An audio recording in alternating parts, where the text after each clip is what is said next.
Ma'am, I must protest.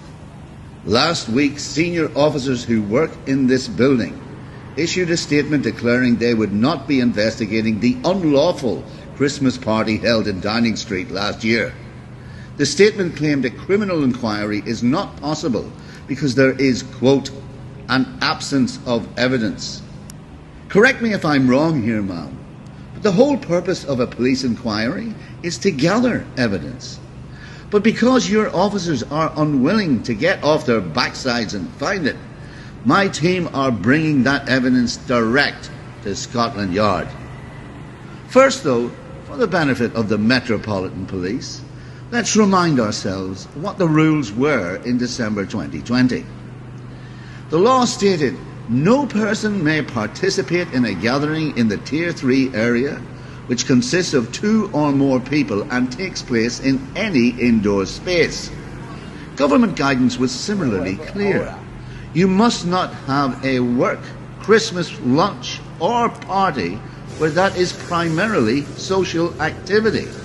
The day before the party, Scotland Yard shut down a wedding where 40 people were in attendance. The officers working in this building released a statement saying, quote, holding large gatherings could be the difference between life and death for someone else. London is in Tier 3. You must not mix inside with anyone who is not in your household or support bubble.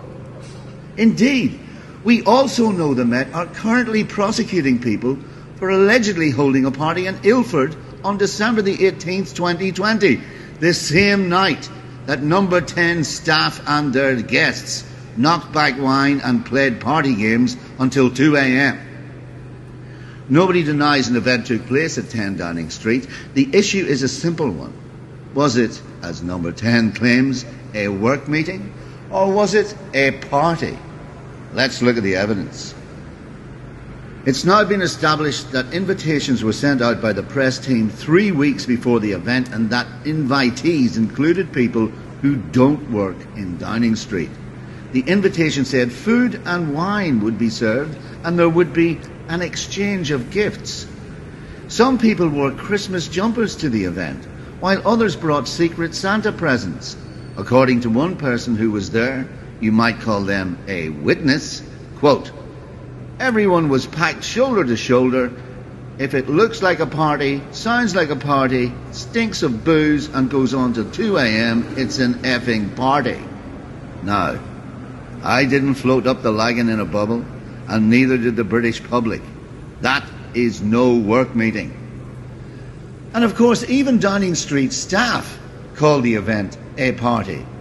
We know this because 4 days later, they held a mock press conference, footage of which has now been leaked, where they explicitly described it as a party, except that it would be controversial because it was held during lockdown, and discussed ways to present it to the public as a business meeting.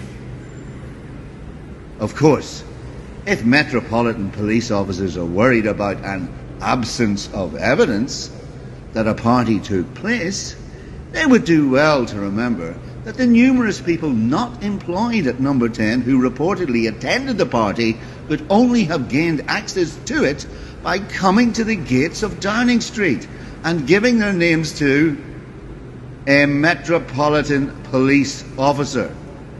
But Scotland Yard is refusing to investigate. Why?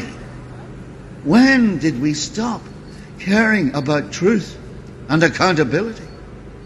It's not a rhetorical question, ma'am. The police serve the public. We do so without fear or favour, and we do so to the letter of the law. The letter.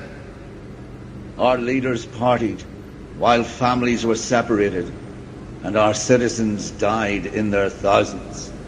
Jesus, Mary and Joseph, led by the wee donkey. Who exactly does the Metropolitan Police work for, ma'am? Our citizens? Or Boris Johnson?